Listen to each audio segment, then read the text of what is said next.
Nung February 18, nung nakaraang Wednesday, ito yung celebration ng mga kapwa natin Pilipino nung Ash Wednesday.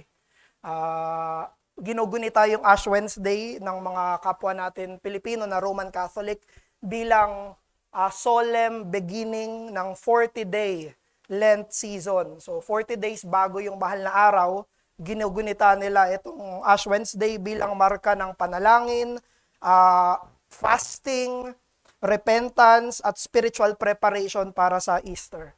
Kasi daw yung abo na nilalagay sa noo, na hugis cross, yun daw ay sumisimbolo ng kamatayan or mortality. Tayo rin ay magiging abo. At pangangailangan natin ng reconciliation sa harapan ng Diyos. Parang pinapaalala ng abo na tayo ay galing sa alabok at babalik sa alabok. Kaya natin dapat pagnilayan yung sarili nating mga buhay at sa pag-iisip natin bago dumating yung tinatawag nilang Easter Sunday or Resurrection Sunday.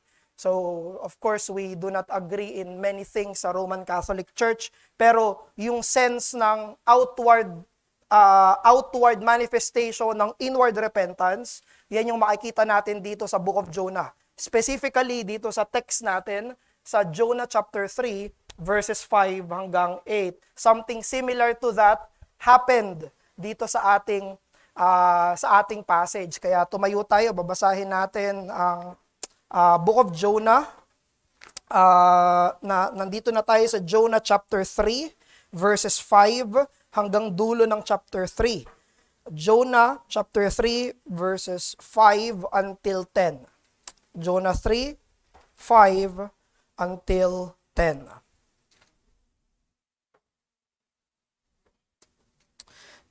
This is the word of the Lord. And the people of Nineveh believed God. They called for a fast and put on sackcloth, from the greatest of them to the least of them. The word reached the king of Nineveh, and he arose from his throne, removed his robe, covered himself with sackcloth, and sat in ashes. Yung abo. And he issued a proclamation and published through Nineveh.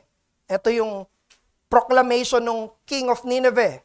By the decree of the king and his nobles, let neither man nor beast, herd nor flock taste anything. Let them not feed or drink water, but let man and beast be covered with sackcloth, and let them call out mightily to God. Let everyone turn from his evil way and from the violence that is in his hands. Verse 9, who knows? God may turn and relent and turn from his fierce anger so that we, Ninevites, may not perish. And last verse, when God saw what they did, how they turned from their evil way, God relented of the disaster, and he had said that he had said he would do to them, and he did not do it. So ito ang salita ng ating Diyos. Makaupo na po tayo.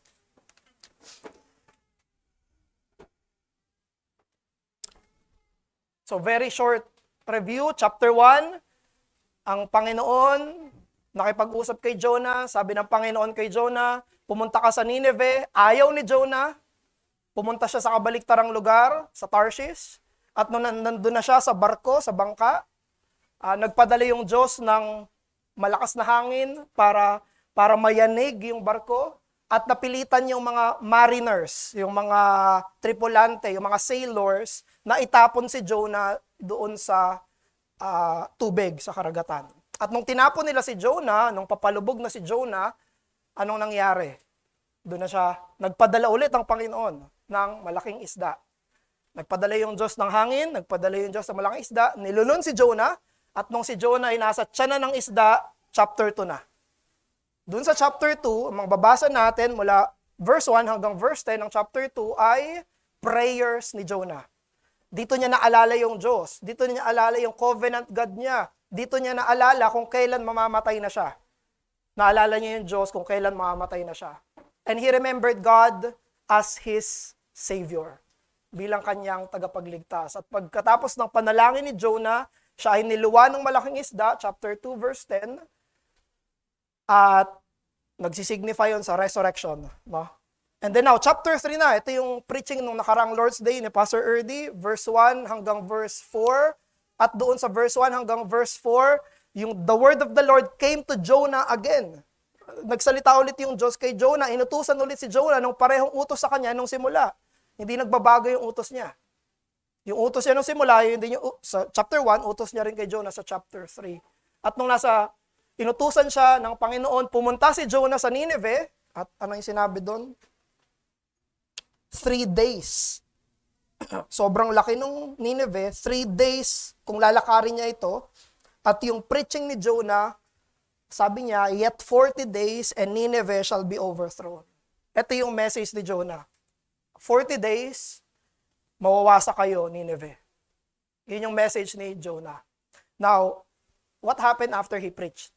Yun na yung nasa passage natin. Pagkatapos mag-preach ni Jonah, anong nangyari? At yung matutunghayan natin dito sa text natin ay immediately nag-repent yung Nineveh. Yun yung mismong bungad ng verse 5. Sinabi ng verse 5, Nineveh believed, and the people of Nineveh believed God.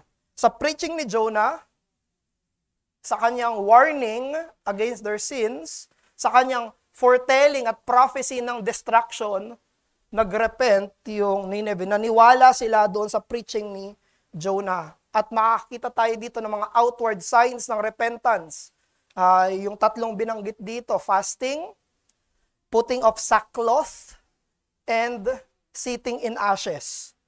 So, ito yung tatlong mga pagpapakita ng Nineveh ng kanilang repentance. Sila ay nag-fast, hindi kumain. Sila ay nag-put ng sackcloth. Yung sackcloth ay balat ng hayop na hindi maganda sa balat, hindi maganda sa pakiramdam. Sinusuot nila yon. Tapos, sitting in ashes. Lahat ng yan, yung mga outward signs na yan ng inward repentance ay makikita natin all throughout the Bible, mula Old Testament hanggang New Testament. Yung fasting, ano yun? Hindi kumakain or minsan hindi umiinom, para saan? Para makapag-focus sa Diyos. Para makapanalangin sa Diyos. Yun yung point ng fasting. Makikita natin yan dito sa decree nung hari sa kanyang nasasakupan. 'Di ba sinabi dun sa verse 8? But let man and beast be covered with sackcloth.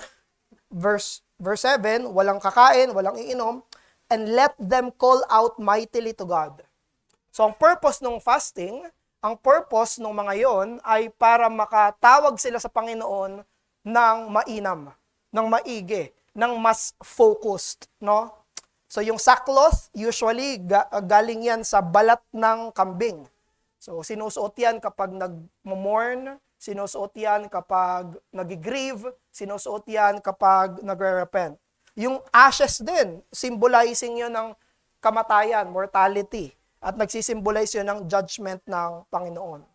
All throughout the Bible, makakakita tayo ng mga nag-grieve or nagre-repent, pareho nilang ginagawa itong mga to. For example, sa Book of Esther, di ba, wawasakin na yung lahat ng Hudyo dahil sa decree ng kanilang hari. Anong ginawa ni Mordecai sa Esther? Nagsuot siya ng sackcloth at umupo siya sa ashes.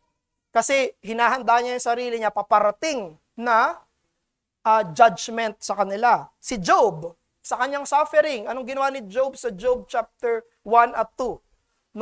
Nung siya ay nagsasuffer, nag-grieve, ganun din yung kanyang ginawa. He sit on ashes. Si Nehemiah, sa Nehemiah chapter 9, nag-fast siya at nagsuot din siya ng sackcloth nung siya ay nagko-confess sa kasalanan ng kanyang bayan. Tinatayo na yung walls, pero after itayo ng walls, nagkakasala pa rin yung mga kababayan niya. Anong ginawa niya? Siya ay nag-fast at nagsuot ng sackcloth. Si Daniel din, sa Daniel chapter 9, nung kinoconfess yung kasalanan ng kanyang buong bayan, he fasted, he put on sackcloth, and he sit on ashes. Pare-pareho. No? Ito yung mga panlabas sa pagpapakita ng panloob na pagsisisi. Kapag merong mga minomorn o kaya pinaghahandaan yung paparating na hatol ng Diyos, ito yung mga pagpapakita ng repentance. And together, Nineveh did that. No? Sa verse 5 pa lang, sinabi na sa atin dito, wala pang utos yung hari, they called for a fast and put on sackcloth. Greatest to the least. Nagsisi na sila. Nung dumating yung salita sa hari, inutos ulit ng hari. Baka meron pang mga hindi nagsisisi. Baka meron pa official decree yung ibinigay nitong hari na ito. Anong nakikita natin sa Nineveh after they heard the preaching of Jonah? Ang nakita natin sa Nineveh ay serious repentance, deep sorrow for sin, humble submission, and appeal for mercy before a holy God. But we know, sa panahon natin, sa bagong tipan, alam natin na makakatanggap lang tayo ng awa ng Diyos, makakatanggap lang tayo ng pagpapatawad, irerelent ng Panginoon yung paparating na judgment sa atin dahil lang sa merits ng Panginoong Jesus. Dahil sa merits ni Christ. No?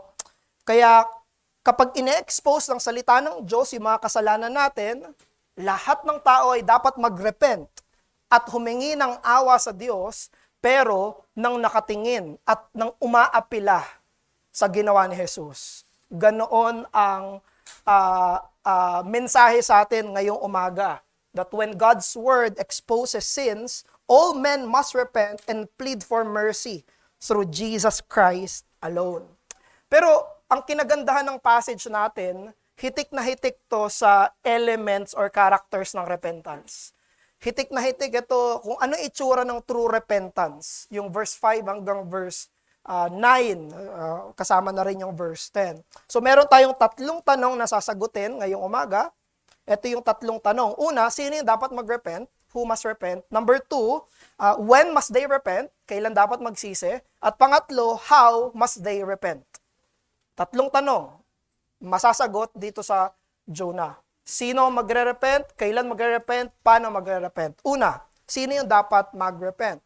Now, sa verse 5, yung sinabi doon, the people of Nineveh believed God, they called for a fast and put on a sackcloth. Ito yung gusto kong pansinin nyo. From the greatest of them to the least of them. So, sino yung dapat mag-repent sa Nineveh? Lahat. Lahat. From the greatest to the least. Sino dapat mag-repent? All men everywhere are called to repent. No exception. Walang excluded sa call ng repentance. And by the way, lalo na sa New Testament. Lalo na sa panahon natin. Kung maaalala nyo sa Book of Acts, sa Acts 17, ito yung sinabi ni Apostle Paul. Sabi niya, Acts 17:30, but now, He, God, commands all people everywhere to repent. All men everywhere to repent. Interestingly, saktong-sakto yung Acts 17 dito sa Jonah.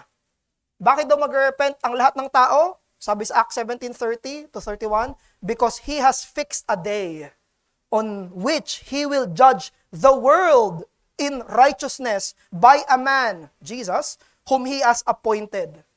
Sinabi ni Apostle Paul na lahat ay tinatawagan na mag-repent dahil merong judgment day. At yung mangunguna sa judgment day na yon ay ang Panginoong Jesus na inappoint ng Diyos Ama. So, totoo rin sa atin yung yet 40 days and this town will be destroyed. Meron ding deadline. Yun yung pinangaral sa atin last Lord's Day, di ba? May deadline. Yung deadline ay judgment day. At dahil merong deadline na judgment day, therefore, all men everywhere are called to repent. Kaya yung repentance ay isang universal call dahil ang judgment ay universal. Lahat ay haharap sa judgment day, therefore lahat ay tinatawagan na mag-repent. Ganon din yung Nineveh. Lahat sila madja-judge, therefore lahat mag-repent. Sa atin naman ngayon, lahat ng tao madja-judge, therefore lahat tayo dapat mag-repent. At ang dinescribe dito sa text natin ay general repentance, pero specifically identified sino yung mga nag-repent. Ano yung sinabi sa verse 5? From the greatest to the least. Dinescribe yung dalawang klase ng tao. Sino yung dalawang klase ng tao? Mga great at mga least. Ito yung mga social standing. Mga social standing to. Mga matataas, mga hari, mga nobles, maging mga least, mga walang katatayuan sa lipunan. Sino yung dapat mag-repent? Lahat. Lahat sila, sakop sila ng lahat ng iyon. Therefore, brethren, mga tagapakinig, identify yourself not with your greatness or with your leastness, but with your sinfulness. Ito yung hamon sa atin ng verse 5. Ang hamon sa atin ng verse 5, huwag mong tignan yung sarili mo kung gaano ka kadakila, huwag mo rin tignan yung sarili mo kung gaano ka kaliit. Tignan mo ang sarili mo sa iyong kasalanan. We are not called to look at ourselves sociologically. How people sees us. We are called to look at ourselves theologically. How God sees us. Dahil yun yung nangyari dito sa verse 5. Ang nangyari sa verse 5, greatest to the least, hindi na in-identify na great kami, least kami. Hindi. Ang sinabi, greatest to the least, sociological standing, nag-repent. Nag-repent. Bawat isa. Yung mataas nag-repent, yung mababa nag-repent, lahat ay nag-repent dito sa Nineveh. Isipin nyo kung yung Nineveh ay nag-focus sa kanilang greatness. Mag-repent ba sila? Yung mga great, mga matataas na tao sa lipunan, kung nag-focus sila sa kanilang, hindi, ganito yung tingin sa akin ng tao. Mag-repent ba sila? Hindi, nakita nila yung sarili nila bilang sinners. Yung mga maliliit, kung nag-focus sila sa pagiging maliit nila, mag-repent ba sila? Hindi rin. Pero ang tinignan nila ay pagiging sinner nila. Alam nyo, brethren, kung yung sociological standing natin, pwede maging hindrance yan sa paglapit natin sa Panginoon. Pwede yung matataas, sabihin lang, mataas na kami, bakit kami magre-repent? Yung mga mabababa, pwede nang sabihin, naghihirap na nga kami, bakit kami magre-repent? Our standing before men can cause us not to stand before God truly. Kaya ang hamon sa atin, wag ganyan ang tingin natin. Hindi natin titignan anong tingin sa akin ng tao. Ang dapat na tingin natin sa sarili natin, ganun ang mananampalataya, ganoon ang gagawin natin. Ang tingin ko sa sarili ko ay na yung tingin sa akin ng Diyos. That's it. Pero ang kinagandahan nito, yung Bible, hindi niya inaalis yung distinctions natin. Hindi niya finlatten out. Sinabi pa rin dito sa verse 5, may great, may least. Pero ang tingin nila sa sarili nila, sinners. Hindi na alis yung distinction, pero yung self-perception nila ay kung ano yung sabi ng Diyos, they believed God. No? At maging maingat tayo dahil yan ang focus ng mundo. Ang focus ng mundo, tignan mo yung social standing mo. Tignan mo yung social status mo. Tignan mo yung tingin sa'yo ng tao. Yan ang pagsumikapan mo. Yan ang focus mo. Yan ang maging buong buhay mo. No. Here, all men are called everywhere to repent. This passage teaches us that we must look at ourselves through the eyes of God. Sa harapan ng mata ng Panginoon. So, iba-iba tayo. May mga tatay, may mga nanay, may mga husband, may mga wives, may mga teachers, may mga students, may mga bata, may mga matatanda, may kaya, mayroong mga naghihikahos, may lalaki, may babae. Iba-iba tayo. That's true. That is not denied. Pero lahat ng yan na magkakaiba tayo, Meron tayong pagkakapareho. At yun ay ating sinfulness. Gaano man tayo magkakaiba, ito ang pagkakapareho natin. We are all sinful. And that's how we should start sa ating repentance. We do not look at ourselves. Kunyari ako, hindi ko sabihin sa harap, pag kung magsisisi ako, dapat hindi ko isipin, pastor ako. Dapat hindi ko iisipin, hindi, tatay ako. Hindi, mangangaral ako. Ang dapat na isipin ko sa sarili ko, makasalanan ako. Yung self-identification natin ay nasa ating sinfulness.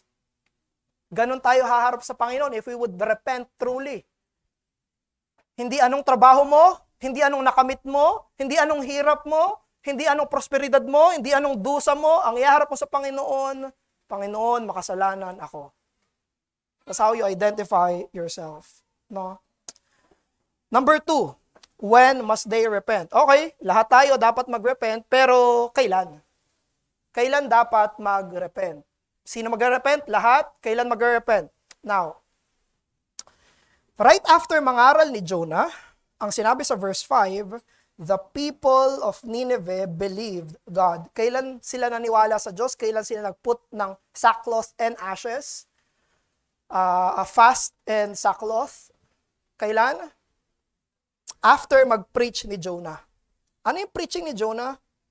Yet 40 days and Nineveh shall be overthrown. Kung meron tayong makikitang karakteristik ng preaching ni Jonah, it is plain.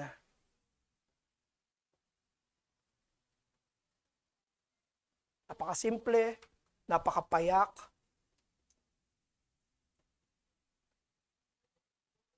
napaka-diretsahan.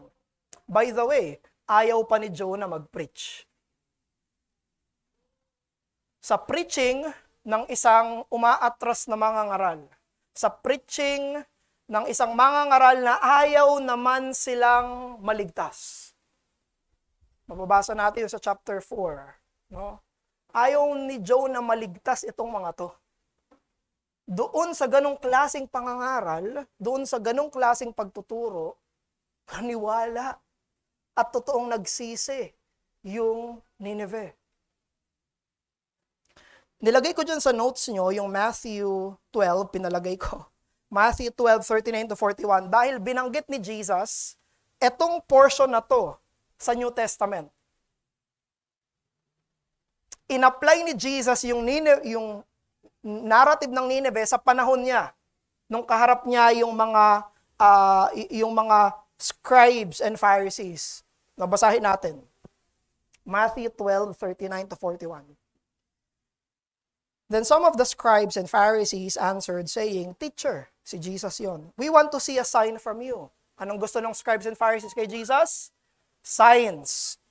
39, but he answered and said to them, si Jesus to, sabi ni Jesus sa kanila, an evil and adulterous generation seeks after a sign, and no sign will be given to it except the sign of the prophet Jonah. Ano daw yung sign ng prophet Jonah? Verse 40.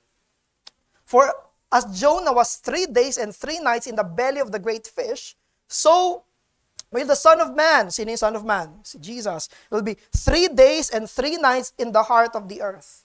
Ito lang daw yung sign na ibibigay niya, yung kanyang kamatayan at later on, resurrection. Pero gusto ko mag-focus tayo dito sa verse 41. Sabi ni Jesus, the men of Nineveh will rise up in the judgment with this generation and condemn it. Sabi ni Jesus, babangon yung Nineveh, i-condemn ng Nineveh yung mga scribes Pharisees. Bakit daw? Because they repented at the preaching of Jonah, and indeed a greater than Jonah is here. Now, in-apply ni Jesus yung Old Testament. New Testament interpretation ng Old Testament. Now, ano yung meron sa time ni Jesus nung kinote niya to?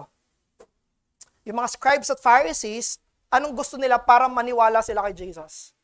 More signs.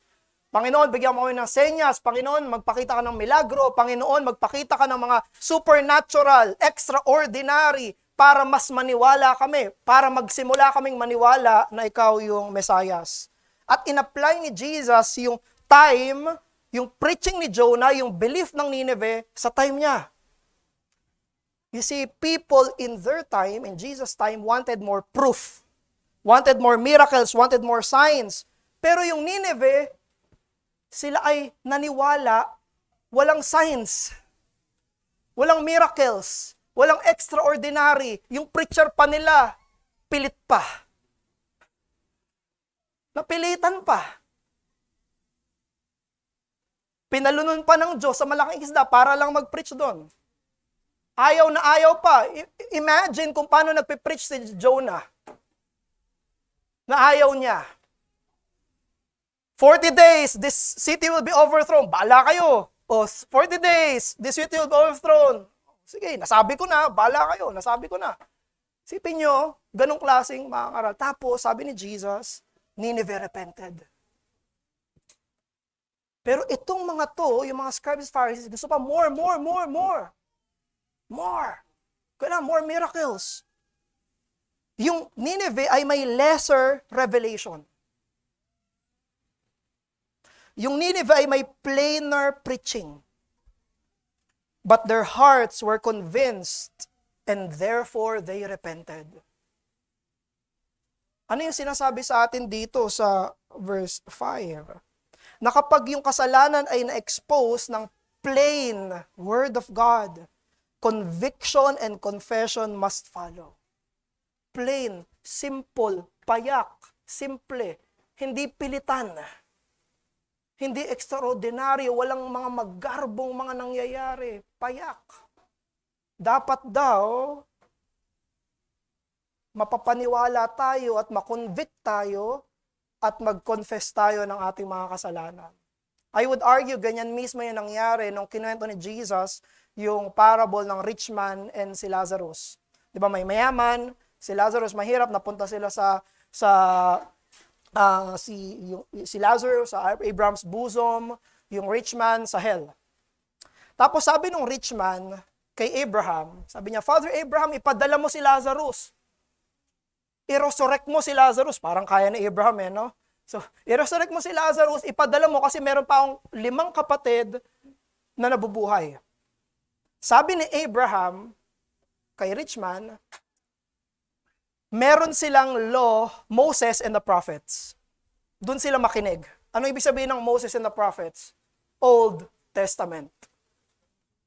Sabi ni Abraham, meron silang Old Testament, magrepent sila sa pagbasa at pakikinig ng Old Testament. Napinilit pa rin ng rich man. Sabi ng rich man,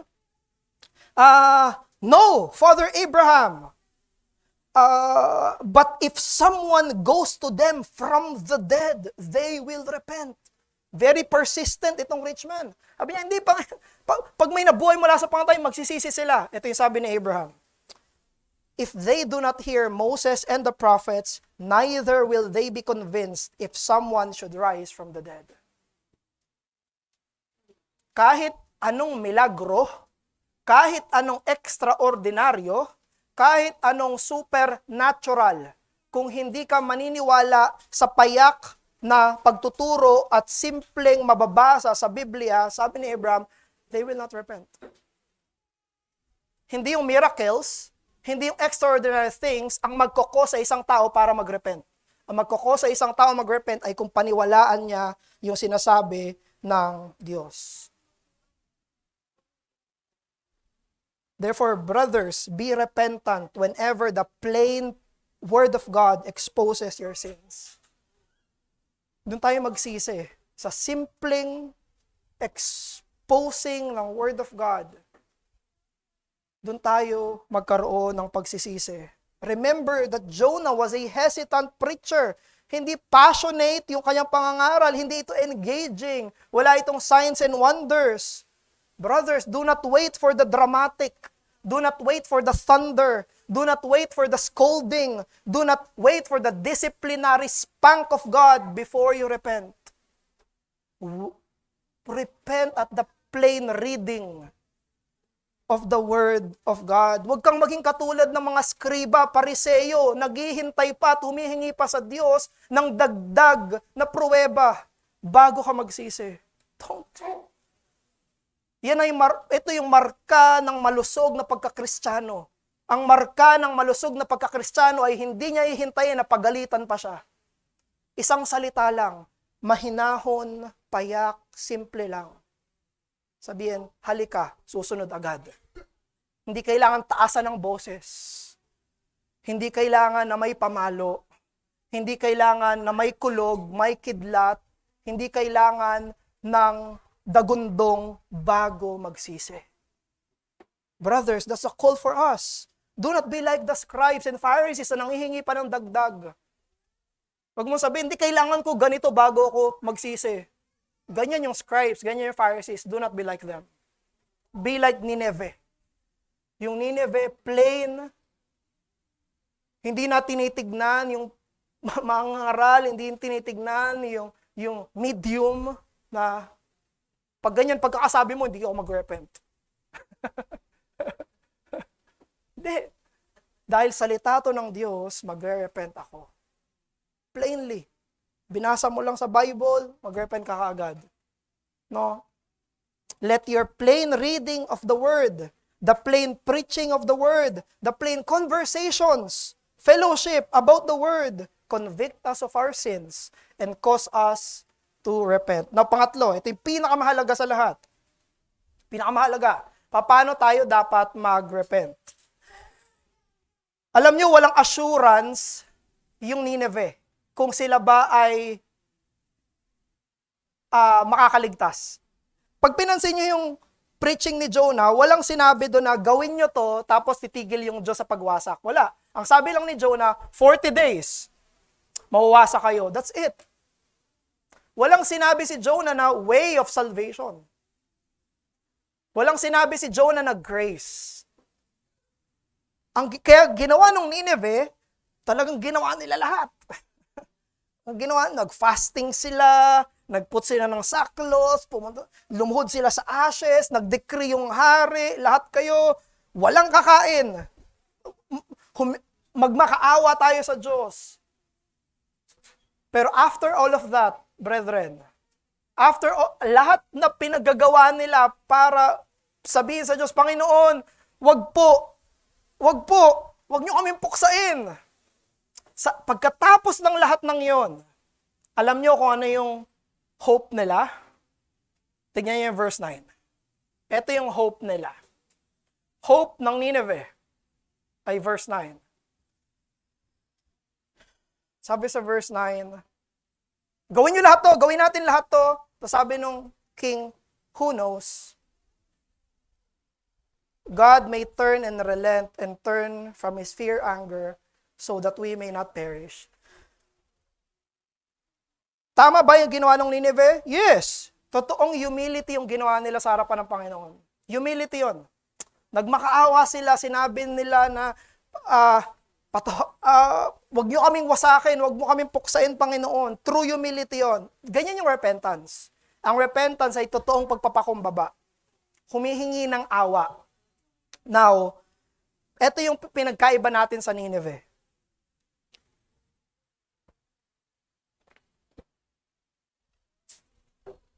Dahil meron na tayong gospel. Yung verse 9, hindi na ganyan ang response natin at hindi yan ang hope natin. Na pagkatapos natin mag-repent, hindi natin sasabihin, baka patawarin niya ako. Baka hindi niya ako dalhin sa impyerno. Baka hindi niya ako hatulan. Now, tandaan natin, ang Nineveh, kaya merong who knows sa verse 9, hindi sila covenant people of God.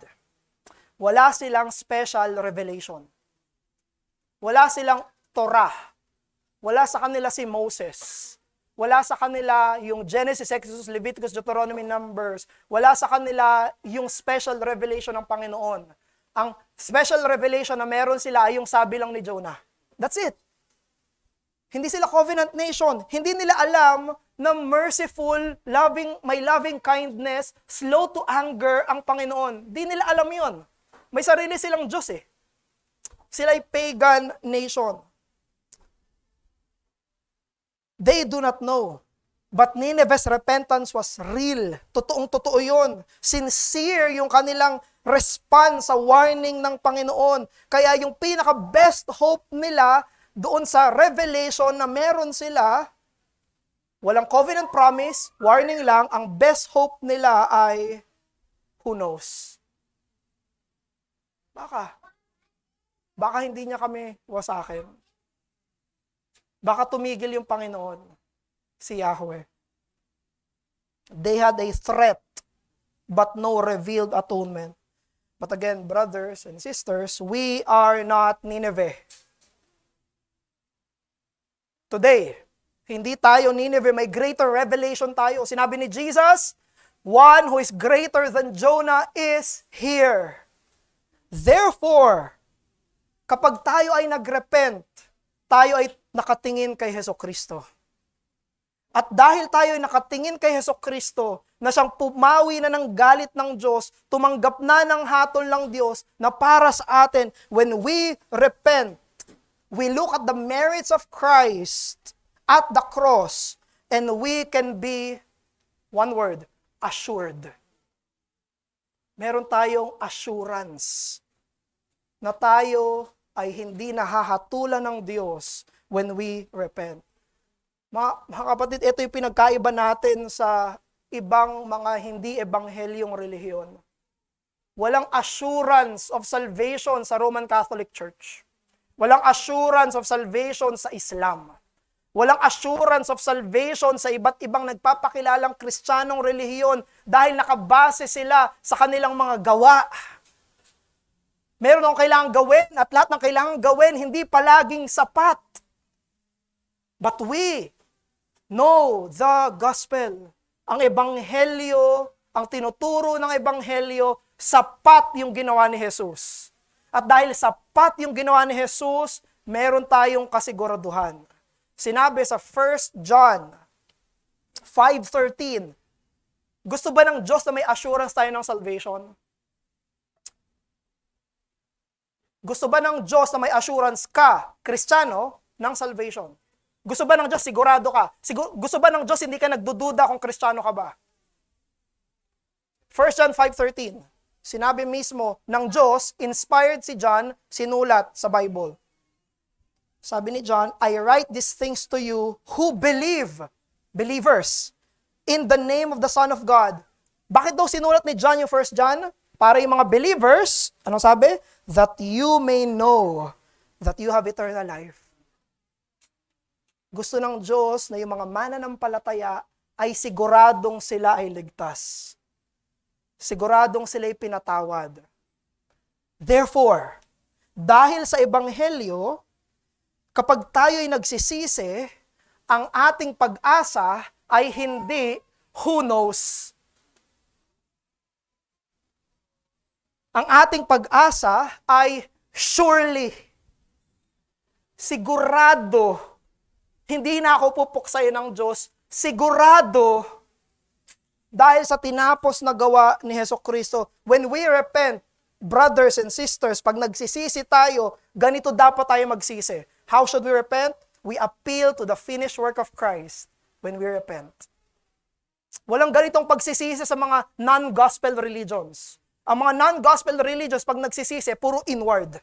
Ako, ganito ako. Ang gospel religion, ang gospel ng Panginoon, kahit nag-repent na, nakatingin pa rin kay Christ. Panginoon, patawarin mo ko alang-alang sa anak mo. Panginoon, patawarin mo ko dahil binayaran niya na yung sala ko. Panginoon, patawarin mo ko dahil sabi ni Jesus, tapos na. Ito yung pinagkaiba natin mga kapatid sa repentance, evangelical repentance, gospel repentance. Hindi tayo Nineveh.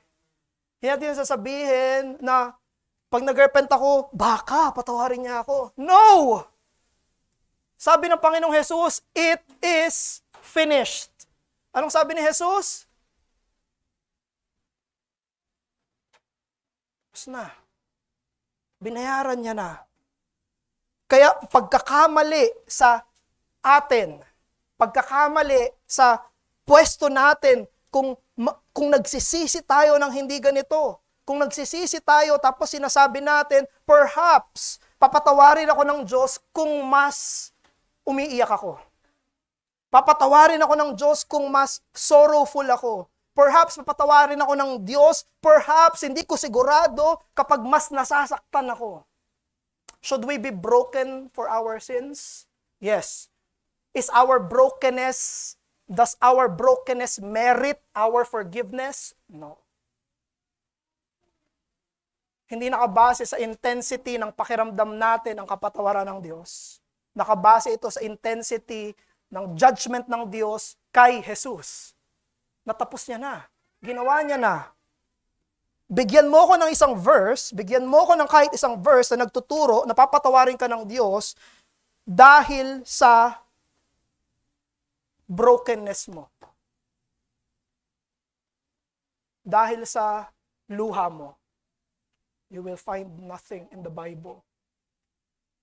Ang makikita mo sa Bible ay simpleng pagsisisi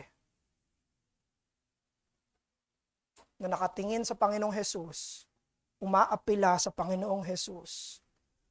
Kung meron ka makikita sa Bible na brokenness, ito yon, Nineveh. At anong nangyari sa Nineveh? Ano yung best nila? Who knows? Do you want that? Na nag-repent ka, di mo sure kung pinatawad ka na ng Diyos. Yan ba yung pinunta ni Jesus dito? Pinunta ba ni Jesus dito para hindi ka sure? No. Our salvation is not based on who knows. It is based on it is finished. Because it is finished, therefore I know that I will be forgiven. You do not need to put on sackcloth and ashes. You need to put on the Lord Jesus Christ. Pag pinapalo ko si Light, hingi siya ng tawad sa akin, kay Lori, at sa Diyos. Kapag sinabihan ko si Light na he should say sorry to God, magsasorry siya sa Diyos. Tapos sabi niya, will you forgive me, God? Pero tatanungin ko pa siya, why will God forgive you? Why will God forgive you? At ang tinuro kong sagot sa kanya, because of Jesus Christ. Hindi tayo papatawarin ng Diyos dahil tayo ay na-broken. Hindi tayo papatawarin ng Diyos dahil tayo ay nabigatan. Hindi tayo papatawarin ng Diyos dahil sa ating luha, sakit, pagdurusa. Tayo papatawarin ng Diyos sa luha, sakit at dusa ni Jesus. Because of the tears of Christ, we are saved. Because of the pain that Christ experienced on the cross, we are saved. Hindi sa atin.